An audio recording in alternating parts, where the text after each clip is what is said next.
తిరుపతి రహదారులు మన నాగరికతకు చిహ్నాలని, రోడ్డు బాగున్నప్పుడే రవాణా వ్యవస్థ పటిష్టంగా ఉంటుందని తిరుపతి ఎమ్మెల్యే ఆర్ఎన్ శ్రీనివాసులు తెలిపారు. తిరుపతి నెహ్రూ వీధిలో జరుగుతున్న సీసీ రోడ్డు నిర్మాణ పనులను ఎమ్మెల్యే ఆర్ఎన్ శ్రీనివాసులు 26వ division TDP cluster incharge Polugoru మురళీకృష్ణారెడ్డితో కలిసి పరిశీలించారు. సీసీ రోడ్డు నిర్మాణంలో నాణ్యత పాటించాలని, నిబంధనల ప్రకారం పనులు చేపట్టాలని కాంట్రాక్టర్ను ఆదేశించారు. ఈ సందర్భంగా వారు మాట్లాడుతూ రోడ్లు బాగున్నప్పుడే నగరం అభివృద్ధి చెందుతుందని, తిరుపతికి వచ్చే భక్తులను స్థానికుల దృష్టిలో ఉంచుకుని రోడ్డు నిర్మాణం చేస్తున్నామని తెలిపారు.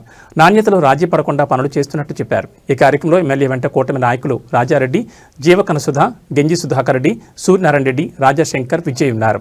కార్పొరేషన్ పరిధిలో నెహ్రూ వీధికి సీసీ రోడ్డు, సిమెంట్ రోడ్లు వేయడం జరుగుతోంది.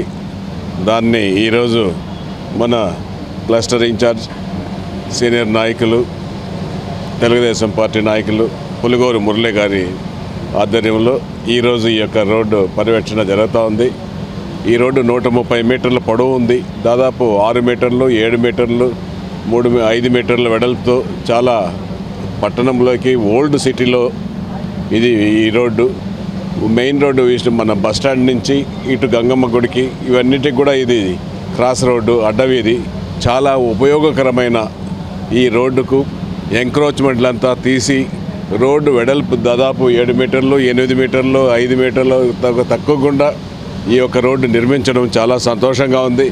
ఇది మన పులిగోరు మురళి ఇక్కడ ఈ రోడ్డు చాలా ఇంపార్టెంట్ అని దీన్ని కౌన్సిల్లో పెట్టి అప్రూవ్ చేసి టెండర్లు పిలవడం కూడా జరిగింది. ఈరోజు పని జరుగుతూ ఉంది.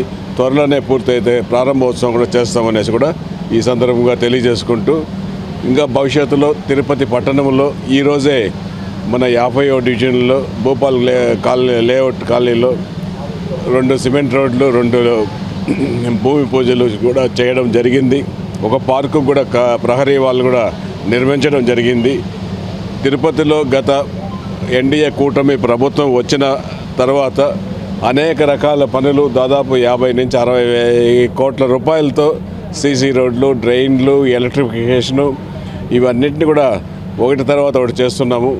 అన్ని చోట్ల ఎక్కడ కూడా తిరుపతి కార్పొరేషన్ పరిధిలో మట్టి రోడ్లు లేకుండా సిమెంట్ రోడ్లు వేయడం, పాడైపోయిన రోడ్లని మళ్ళీ వేయడం. గత ప్రభుత్వంలో ఇవన్నీ వదిలేసి 5 సంవత్సరాల్లో ఎవరికి అవసరం లేని రోడ్లు మాస్టర్ ప్లాన్ చేసి టీడీఆర్ బండ్లు సొంతం చేసుకొని ఉపయోగం లేని చోట్ల వాళ్ళ ల్యాండ్లకు, వాళ్ళ తోపులకు, వాళ్ళ సౌకర్యార్థం చేసుకోవడం జరిగింది. ఈ ఎన్డీఏ కూటమి ప్రభుత్వం వచ్చినాక ఎక్కడ అవసరమో అక్కడ క్లస్టర్ ఇన్ఛార్జీలు, కార్పొరేటర్లతో మన ఎన్డీఏ కూటమి నాయకులు ప్రతి డివిజన్లో కూడా కలిసి వాళ్ళ సూచనల ప్రకారం మన తిరుపతి నడిబొడ్డులో ఉన్న ప్రాంతాన్ని అభివృద్ధి చేయడం జరుగుతూ ఉందనేసి కూడా, అందులో భాగంగా ఈరోజు ఈ నెహ్రూ వీధి జరుగుతూ ఉందనేసి కూడా దాదాపు 20 లక్షల రూపాయలతో ఈ యొక్క పని కూడా పూర్తవుతుంది ఇంకో 4-5 రోజుల్లో అనేసి కూడా తెలియజేసుకుంటూ సంతోషిస్తున్నాం. చాలా మంచి శుభ పరిణామం. చాలా మన మురళీ గారి నాయకత్వంలో ఈ యొక్క రోడ్డు మన జరగడం కూడా సంతోషంగా ఉందనేసి కూడా తెలియజేసుకుంటున్నాం. తిరుపతి డెవలప్ అవుతూ ఉందంటే నిజంగా కూడా ఈ నెహ్రూ వీధి అనేది తిరుపతి ఊరు పుట్టినప్పుడు పుట్టిన వీధి. ముఖ్యంగా గోవిందరాల గుడికి కానీ, రైల్వే స్టేషన్ నుంచి కానీ, విష్ణు నివాసం దాదాపు 5,000 కాటేజీలు కట్టిన విష్ణు నివాసం ఎదురుగా ఉన్న రోడ్ ఇది. ఇక్కడ నిరంతరం ప్రపంచంలో ఉండే యాత్రికులంతా కూడా ఈ రోడ్లో నిరంతరం తిరిగేవాళ్ళు, రాత్రింపూకుళ్ళు కూడా ఈ రోడ్లో తిరిగేవాళ్ళు. ఎక్కువ కూడా ఈ చుట్టుపక్కల నివాసాల్లో లాడ్జీలు కూడా ఉన్నాయి. ఈ లాడ్జీలు కూడా నిరంతరం యాత్రికులు వచ్చే ప్రాంతం ఇది.